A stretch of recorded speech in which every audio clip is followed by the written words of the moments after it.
You just mentioned some small topic we had on female menses. Obviously, there's a bunch of factors that can go into why females would be not experiencing that. And if they quote unquote miss their period for more than 3 months, what are some of the possible things could be happening? And then why is it such an accepted? It is quite accepted actually in an active female or a stressed active female. So why? Yeah. So a couple of points there.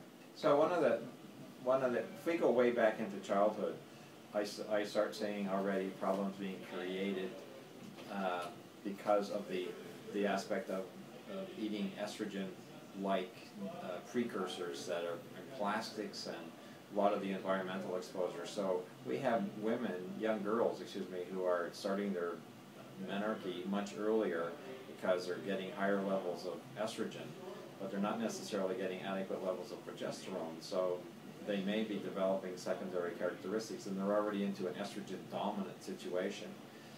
And then when they get into an estrogen-dominant situation, they're often put on birth control pills as a 13 or 12-year-old, not for birth control, but for the aspect because they have such severe cramps and dysmenorrhea. And then that just perpetuates itself, and they stay in this high estrogen-dominant role. And then they realize at some point and said, well, I don't think taking birth control pills is necessarily a good thing, but their endocrine system has never matured properly because it's been artificially supported by external hormones or the foods that they've been eating through this that are estrogen mimics, if you like.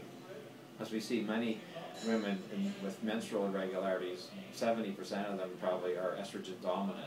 And many of the symptoms that they experience, from premenstrual symptoms, that may be from moods to food cravings to irritability or bloating, abdominal, and then a lot of cramps with their period where they may have to take some type of medications for their cramps to be able to function. So what's happened over time is that they've just sort of medicated the imbalance, and then with that specific aspect of the imbalance of the endocrine system, the body tries to compensate. And you can never treat a menstrual cycle without treating the two other critical hormones, which is the adrenal gland and the thyroid. And so I always have to treat all three of them for any woman who's coming in with any type of menstrual problem. And 60% of all menstrual problems are not menstrual, they're adrenal, which goes back to why the importance of helping the adrenal gland is so critical, and finding out how these women are dealing with their stress. So it comes down to, what are they eating, how would factors are they determining when they're eating. And so instead of just giving them hormones or some type of even a nutraceutical, but we have to step back and say, how do we really balance your adrenal gland? Because the adrenal gland is setting the other two.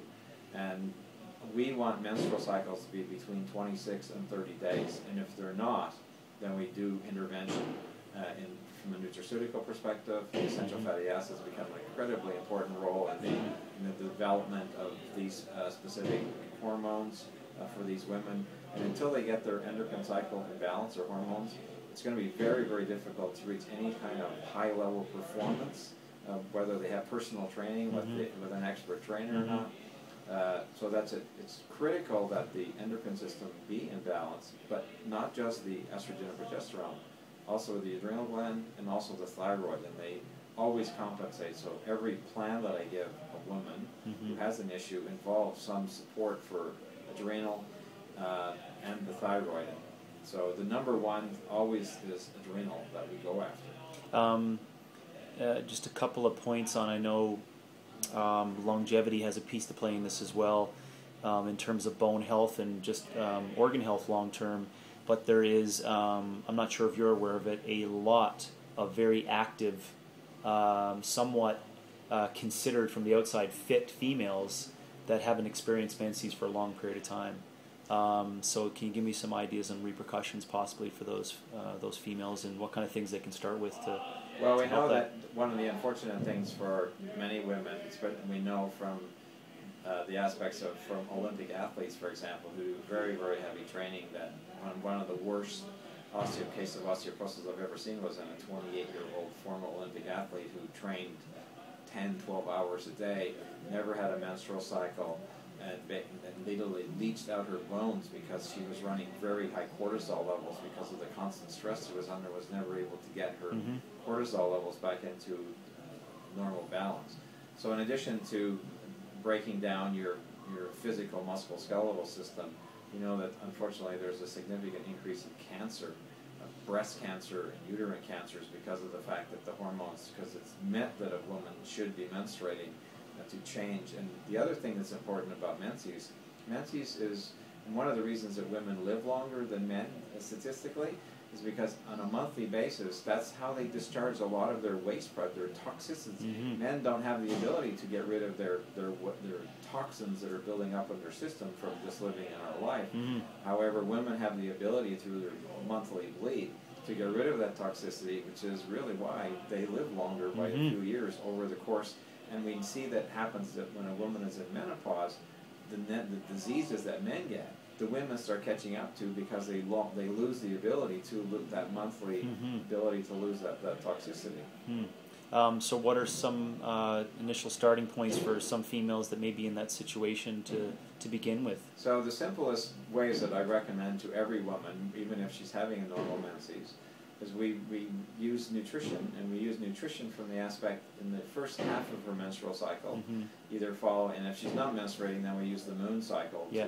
to regulate that. Yeah. But we have her eat flax seeds or chia seeds or pumpkin seeds, and in addition to that, we have her to take about 3 grams of fish oils, EPA, DHA. Mm-hmm.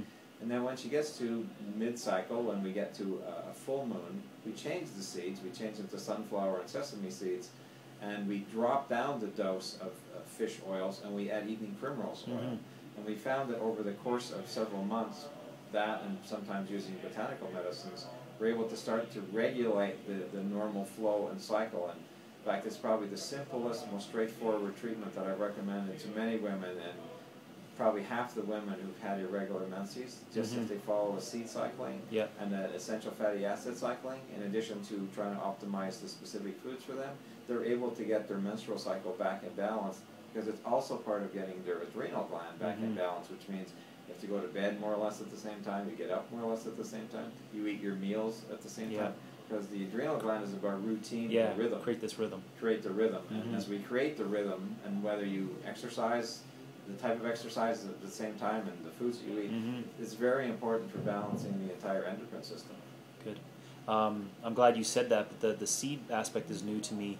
I've done the fish oil EPO variation within a month to good success, because a number of clients that I'm speaking about, female clients, actually have a good quality food profile. Right. But again, it could always be refined in terms of the stress management, when they're eating Sure. it, and their daily cycle. Not speaking Right. of the menses cycle, to change that. So Right.